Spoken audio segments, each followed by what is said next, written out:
Hello, film studies students. This lecture, we'll be getting to the quiet man in the next lecture, but in this lecture, I want to talk about story arcs. Story arcs. I'm sorry about those pop-ups. I don't know how to stop them on my tablet. But this is the story arc of a classic drama. And what a story arc is if you're looking at the action of a film or a play or even a novel. And so what we have here is the beginning of the film, and then it says, establish routine. So the first portion of a movie, you're basically getting to know your characters. So in The Quiet Man, we met Sean, and we met Mary Kate, and we met Micheline, and we met Mary Kate's brother, and we met the Roman Catholic priest and the Anglican priest and his wife, right? So the first 4 sections you watched last week was pretty much this bit, right? Establishing the routine. We're learning where it's set. It's set in Ireland sometime in the middle of the 20th century. Not exactly clear when, but sometime in the middle of the 20th century. In a small village. So you get to learn something about the routines of the village. This establishing scenes, the establishing scenes of the story arc are just telling you where you are, meet the characters who will matter, and learn a bit about them. And then you see the first peak. It says everything changes, right? Everything changes. Things build up to an incident. Things build up to an incident that will cause the relationships of those characters to change. Now, the first incident that causes the relationship of the characters to change, of course, is when Sean, through Micheline, wants to court Mary Kate, right? And he has to go through her brother. And her brother says, no way in the world would I let you court my sister. And because this is traditional Ireland, that brings an end to it, right? And you have Sean storming off. And you saw him riding around on that black hunter, that horse, and being pretty much miserable. And Mary Kate is miserable. So that is this first inciting incident. The rest of the movie is going to be about the relationship between Sean and Mary Kate and the difficulties their brother throws into it. That's the main storyline of the movie.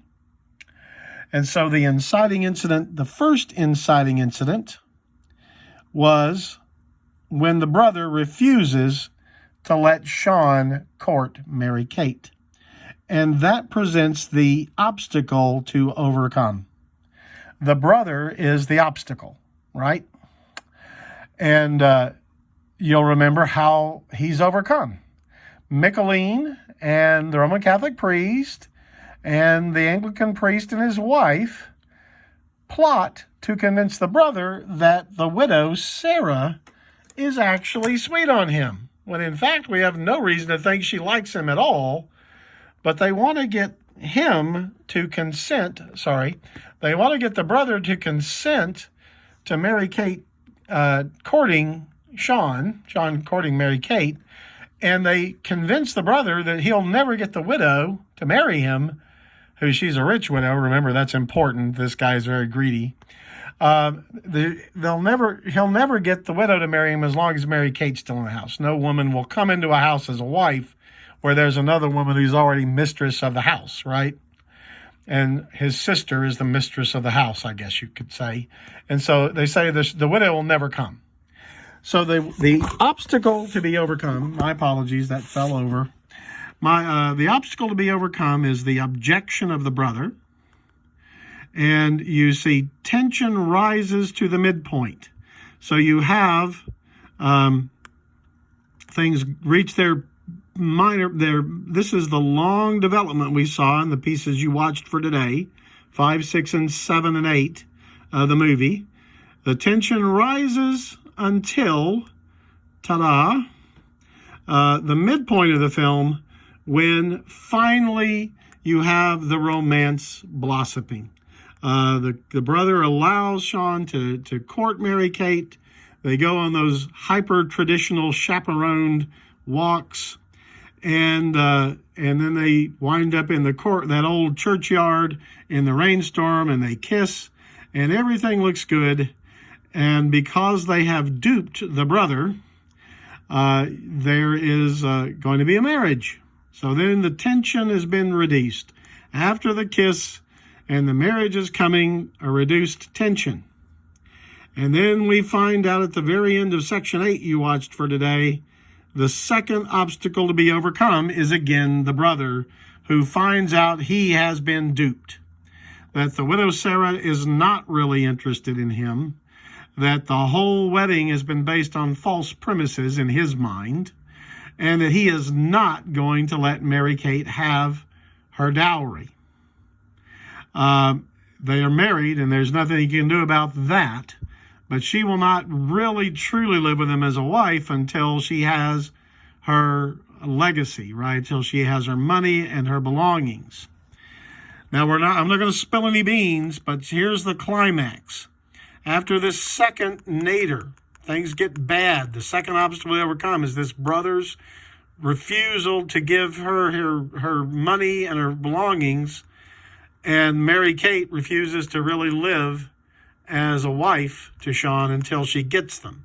I'm not going to tell you how this thing reaches a climax, but every story arc has a climax. This is things climb to it, and after that is called the denouement. See that word denouement there? Denouement. That's the declining action. Now, in this movie, I'll just let you know, the denouement comes really fast. The climax is a long, dramatic incident, and it's resolved, and the denouement for this movie is maybe a minute and a half, if it's that. So this is not quite typical there. But in every other way, this movie actually follows the classic story arc. That's how you spell it, A-R-C. The arc of the story. Because you can see it basically does an arc, right? But it frequently has a couple of obstacles to overcome. It builds to a midpoint where everything seems to be resolving well, but then there's a second thing as things start to calm down, and it's all going to be great. Another problem, it builds to a climax where some decisive action happens, and then a denouement to calm things down. So that is the story arc, and it matches the film beautifully. We got to the second obstacle to overcome, right? When the brother says, you are not getting your money, her legacy is not going to go, and she refuses. You'll see in part 9, when you watch it again, she refuses to truly be a wife to Sean until she gets what belongs to her. And of course, he won't understand that at all. For him, it's about love and not money at all. But it's not so much really about money for Mary-Kate, you'll see. What is her real motivation? Pay attention, and we'll have another lecture in just a moment. So watch lecture 4, and we'll talk about some elements of this portion of the film. Thank you.